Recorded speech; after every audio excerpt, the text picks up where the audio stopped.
હવે આપણે સૌપ્રથમ ખાદ્ય પદાર્થમાં થતી ભેળસેળની કસોટી જોઈશું.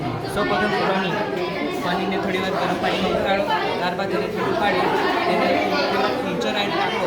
જો તેનો રંગ ભૂરો થાય તો તે કેમિકલ યુક્ત છે. એટલે આ પેન બ્લુ થયેલું એટલે કેમિકલ વાળું. હા, ને ઓરિજિનલ હોય તો ઓરિજિનલ તેમાં રંગ નથી બદલાતો. જોઈ શકો છો.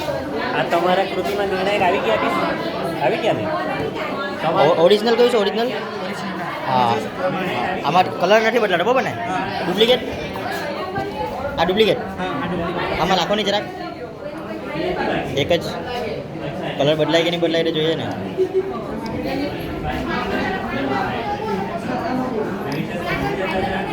હા, એ આ બનાવેલું કોણ? ડુપ્લિકેટ તમે બનાવેલું ને? આ ઓરિજિનલ લાવેલું છે. સરસ સરસ. હા, હું મેવો ખાવું કે મેં એ ડુપ્લિકેટ કા આવે મને. ચાલો સરસ. તમે સ્કૂલનું નામ? શ્રમજીવી માધ્યમિક શાળા. અહીંયા આપણી ડીઓ કચેરી પર. ઓકે ઓકે, ચાલો સરસ. હા, તમારું નામ? રજનીશભાઈ. તમારું?